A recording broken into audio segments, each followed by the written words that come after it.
tuviéramos que establecer como las principales reglas, los axiomas de la comunicación facial, el más importante, todo cambio interno que tú generes va a tener una implicación externa. Pero ojo, porque también todo cambio externo va a tener un cambio interno.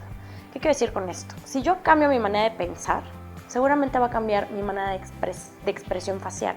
Y eso automáticamente va a hacer que mis facciones, que mis arrugas también empiecen a cambiar. Ese es un ejemplo. Pero ojo, porque también si yo me hago alguna cirugía, va a tener un impacto también en quién soy. Segunda, no podemos casarnos con etiquetas.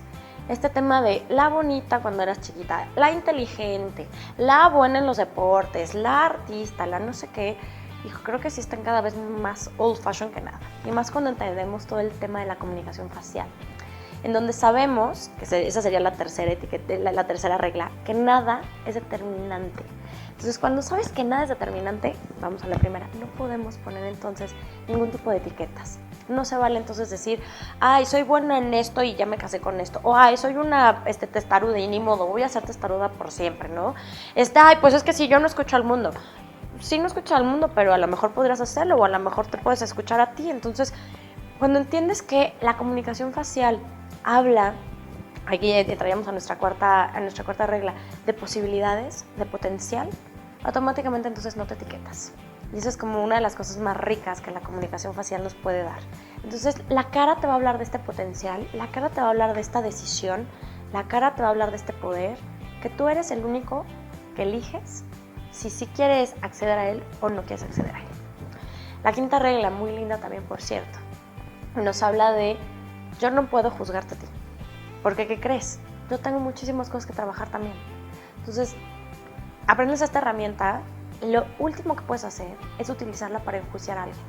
Retomaríamos la regla 2, ¿no? No podemos etiquetar a las personas. Entonces, cuando yo obtengo este conocimiento, lo primero que tengo que hacer es abrir tal cual como mi mente para decir, híjole, ¿con qué capacidad moral yo llego y le digo, eres esto? ¿No? Señalando. Si yo tengo cualquier cantidad de cosas también que trabajar. Al final del día no somos productos terminados. Al final del día creo que parte de nuestra misión, claro que sí, fue ser mejor que ayer. Entonces, nunca vamos a ser esta persona perfecta, pero sí creo que la comunicación facial nos puede acercar un poquito más a llegar a ser nuestra mejor versión. Hay que hacer siempre la aclaración que no se recomienda hacer una lectura en fotografías. ¿Por qué? Porque lo que estamos captando es un solo momento.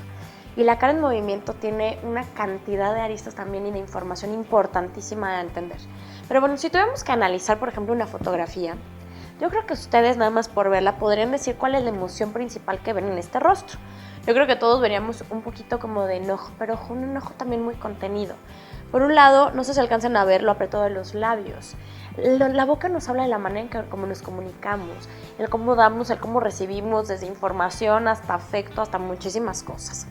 Entonces, bueno, nos hablas de que es una persona muy generosa, pero una persona muy generosa con personas en particular. No va a ser generosa con todo el mundo. Le va a costar mucho trabajo, por ejemplo, decir lo que está sintiendo. De hecho, yo si viera esta fotografía le diría, por favor, tienes que empezar a expresar más lo que sientes. Y en este tema, y cuando dejo esa tarea, mucha gente me dice, o sea, ¿cómo? Tengo que llegar y decir, necesito un abrazo. Y les digo, a ver, ojo, el expresar no necesariamente es con palabras. Estamos muy casados que la expresión es palabras. Si entendiéramos que el 93% de nuestras interacciones son no verbales, sabríamos que el expresar puede tener un impacto importantísimo si tú llegas, de hecho, y abrazas. Eso ya es el decir, necesito un abrazo. Y es muy probable que la gente al principio diga así como, ¿y ahora qué le picó? Pero seguramente después te lo va a regresar. Y es más, después a lo mejor ella te va a llegar y te va a dar un abrazo. Entonces el expresar no tiene que ver con palabras. Pero él por supuesto que le dejaría, expresa tus necesidades emocionales, tus necesidades afectivas. Habla un poquito más de lo que necesitas. Por supuesto que él le diría, baja 2 rayitas tus niveles de autoexigencia. La autoexigencia, por ejemplo, se ve mucho con el párpado caído. Entonces, si alcanzamos a ver su párpado, ya está llegando a cubrir un poco el ojo. Sería de las poquísimas operaciones que yo sí recomendaría. Llega un punto en donde tapa el ojo, estaríamos hablando que está tapando el corazón. Está cerrando completamente lo que está sintiendo. Entonces, deja de gozar la persona el día a día. Deja entonces de ver lo que está bien. Y entonces empieza a ver nada más lo que está mal.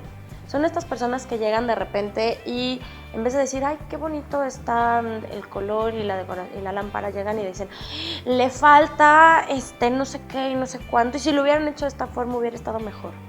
son personas que entonces dejan de gozar, dejan de abrir el corazón. Entonces nos habla de muchísima autoexigencia. A esta persona le diría, bájale 2 rayitas, 3 o 4 o 5, porque estás dejando de vivir, estás nada más viéndote y enfocándote en la parte como negativa.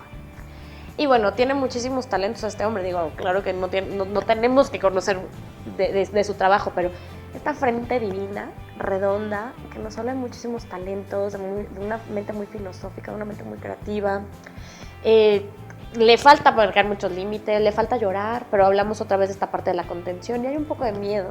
Entonces, bueno, sería rascarle un poquito en su historia de vida para ver por qué hay miedo, empezar a aterrizar y sobre todo entender qué es lo que le genera ese miedo para darle como maneras y alternativas de poder como lidiar con ese miedo y sobre todo invitarlo a que exprese más. Es un hombre que debería de gozar mucho de pequeños placeres, no sé si lo hace. Por su boca yo creo que no tanto, entonces bueno, sería interesante entender el contexto de su vida para saber y poner la historia a sus facciones, que a mí es la parte que se me hace más interesante. Entonces cuando las personas empiezan a platicarte su historia, ahí es en donde viene lo rico de todo este tema y sobre todo lo enriquecedor que puede llegar a ser la herramienta para la persona en sí. Porque no nada más estás diciendo, ay, sí, eres muy emocional, si no estamos entendiendo por qué lo somos. Y entonces, ¿para qué nos puede ayudar? Algunos son grandes regalos, otros son grandes limitantes. Entonces, se trata nada más de conocernos, de reconciliarnos con nuestra historia, que también es súper importante. Y sobre todo, pues empezar a ver el potencial que tenemos, porque al final la cara, como lo hemos venido diciendo, es una decisión. La cara habla y la cara te va a gritar todo lo que por dentro estás sintiendo.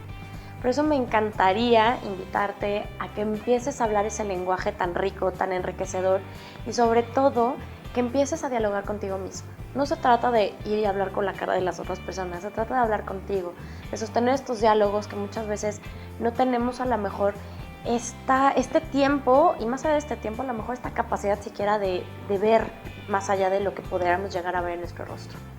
Me puedes localizar de hecho en www.renataroa.com, en Twitter como Renata-Roa, en Facebook como Tips de Renata Roa y también tenemos un canal de YouTube en donde también de manera semanal subimos contenidos para darte herramientas justamente para ayudarte a hablar contigo misma.